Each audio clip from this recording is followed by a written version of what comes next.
Vamos conversar com o professor e pesquisador Ricardo Valentim, do LAIS, da UFRN. Professor, é notável, né, que temos tido aí nos últimos tempos um significativo aumento nos números de casos, talvez não no número de mortes. Como é que o LAIS entende, né, esse aumento? É preocupante, não é? Quais são as recomendações para esse final de segundo semestre de 2021? Bom dia. Bom dia, Geraldo. É uma satisfação estar aqui novamente para falar com você, né? Mas, assim, se você me permitir, eu queria só começar pontuando, né? Nós não tivemos um aumento significativo no número de casos, né? Quando a gente compara hoje, Geraldo, o número de casos que nós tivemos, de novos casos diários, nós temos um número de novos casos diários equivalente ao que nós tivemos em abril de 2020, início da pandemia, né? Então, nós estamos ainda, hoje, o número de casos é 10 vezes menor, só para você ter uma ideia em termos de proporção, ao que nós tivemos no mês de maio de 2021. Né? Então, e 9 vezes menor do que o que nós tivemos em junho, final de junho de 2020. Ou seja, a situação no Estado é uma situação ainda de controle. Né? Então, e esse leve aumento de casos que de fato ocorreu, ele é um aumento de casos esperado. Por quê? Já era esperado isso. Porque houve uma flexibilização das atividades econômicas, ou seja, hoje praticamente todas as atividades econômicas recomeçaram, eventos, jogos de futebol, então uma série de atividades que são importantes, necessárias e que de fato tinham que retomar, principalmente diante de um cenário onde a população está se vacinando e aderindo à imunização. Então, isso colaborou para que a gente chegasse nisso hoje. Mas esse leve aumento de casos que a gente teve, ele já era esperado. Por que leve? Nós chegamos a ter 1.900, 2.000 casos num dia, Geraldo. E hoje a gente está girando aí em torno de 150 casos. Né? Ou seja, é um número muito pequeno mesmo. E quando a gente faz a relação, quando a gente faz a taxa de transmissão por 100 mil habitantes, fica menos de 5 contaminados, né, por dia por 100 mil habitantes. Ou seja, que é um número que, segundo o CDC, ele considera controle, ou seja, o Estado está numa situação controlada. Quando a gente olha para as internações, há um repico. Mas há um repico num contexto de estabilidade, ou seja, fazem mais de 20 dias, 15 dias, que a gente está aí na faixa de 28, 30 pedidos por internação dia. Né? Nós chegamos a ter 156 pedidos por dia, ou seja, era 5 vezes maior do que o que a gente tem hoje. Agora, o que acontece? Por que nós temos a impressão que a taxa de ocupação aumentou? Porque o estado do Rio Grande do Norte ele reduziu o número de leitos em mais de 50%. Só para você ter uma ideia, nós chegamos a ter 433 leitos de UTI disponíveis no SUS. Hoje nós estamos com menos de 200 leitos, aproximadamente 190, 189 leitos. O Estado andou colocando aí mais uns 5 leitos, mas de toda forma nós temos 15 leitos bloqueados. Então, ativos mesmo, a gente tem uma média de 180 leitos, comparado com os 243, né? Então, assim, houve uma redução significativa. E o Estado, ele agiu corretamente em reduzir esses leitos. Por quê? Porque os leitos de UTI, eles estavam ociosos. E estavam ociosos porque a vacinação criou uma barreira de proteção muito significativa na nossa população aqui no Rio Grande do Norte e em todo o Brasil. A queda foi substancial, foi uma queda muito grande, tanto no número de casos quanto no número de óbitos. E o número de óbitos, felizmente, hoje nós temos menos de 2 óbitos por dia. E ainda pode melhorar mais, quando a gente for atingindo aí outros públicos, completando o esquema vacinal, temos aí mais de 200 mil pessoas sem se imunizar, fizer a terceira dose nos idosos, a gente vai ver que esses resultados vão melhorar. Com relação a exatamente essa questão da melhora, tivemos esse leve aumento, como o senhor fala, e a partir daí, que tendência nós vamos ter, exatamente com o aumento no número de vacinados? Esse leve aumento vai ficar por aí mesmo, ou deve aumentar mais, deve diminuir? Geraldo, se ocorrer o que ocorreu a partir de maio de 2021, né, quando a gente já tinha a população idosa, uma parte da população idosa vacinada, é provável que a gente veja se repetir a mesma coisa agora. O que é que acontece? Nós começamos a vacinar nossos idosos a partir do dia 19 de janeiro de 2021, né? 45 dias depois desse processo de imunização, nós começamos a ver uma redução substancial, né? E foi reduzindo gradualmente. Chegou um período que nós tínhamos menos idosos internados do que a população adulta, né? Primeiro igualou, depois reduziu. Então, com a terceira dose e a adesão dos idosos, é muito importante a adesão dos idosos, é provável que reduza o número de idosos internados, que hoje é maior do que a população jovem, a população adulta, né? Por quê? Porque existe uma coisa que é essa perda de imunidade nos idosos em virtude da idade deles. Ou seja, a imunização, a vacina, ela perde um efeito imunológico mais rapidamente nos idosos. Então, à medida que a gente for vacinando esses idosos com a terceira dose, e os idosos também completando seu esquema vacinal, porque tem idoso que não tomou nem a primeira dose, e tem idoso que só tomou a primeira dose e não foi tomar a segunda.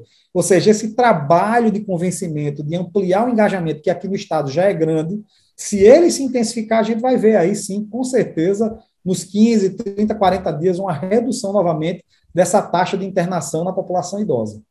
Então, dá para dizer mesmo que estamos chegando aí ao fim da pandemia?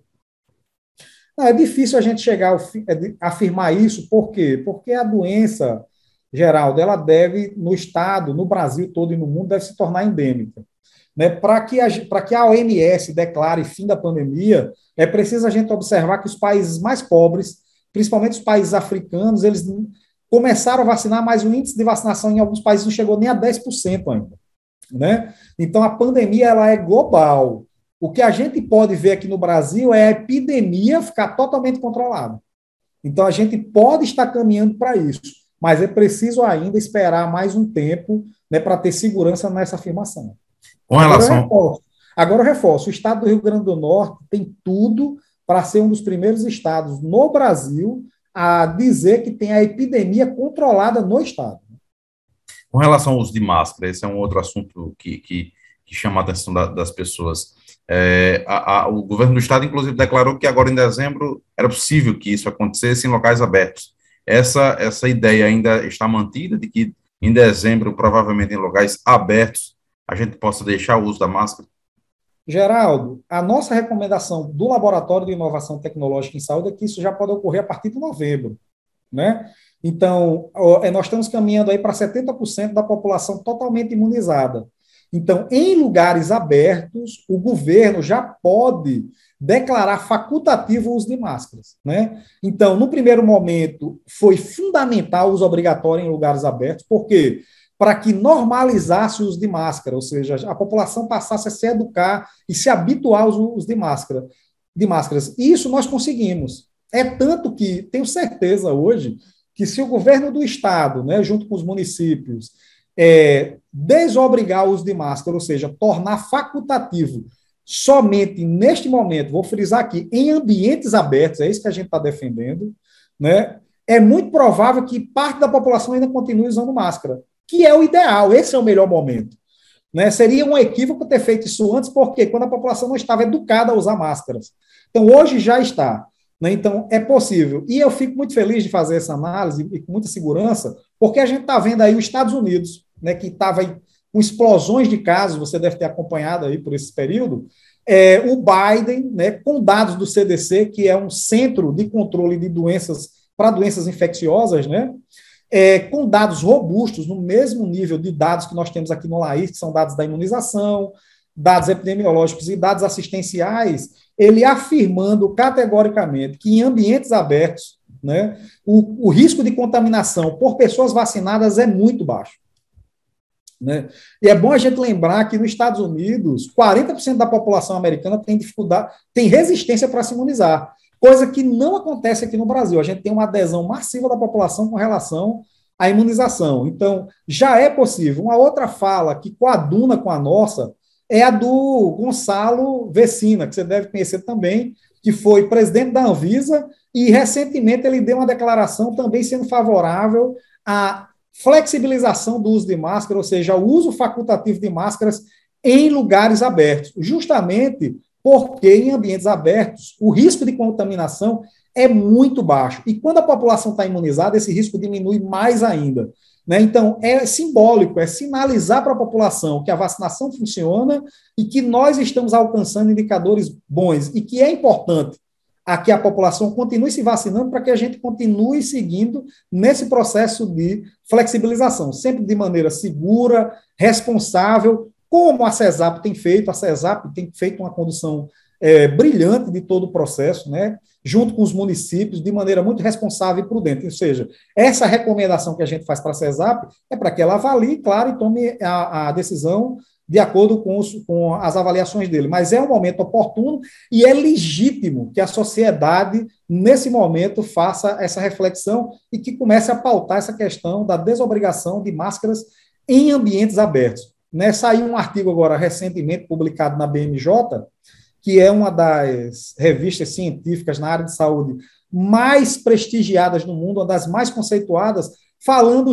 justamente isso em artigos publicados por epidemiologistas, né? E eles questionam justamente essa questão da necessidade de uso de máscaras em ambientes abertos. Eles dizem que, no primeiro momento, era importante justamente para normalizar, para a população se habituar, se educar a usar, mas que a probabilidade de você ser infectado em ambientes abertos é muito baixa, especialmente quando não tem aglomerações. Só para você ter uma ideia, em ambientes fechados, o risco de contaminação, comparado com ambientes abertos, é de 4 a 20 vezes mais.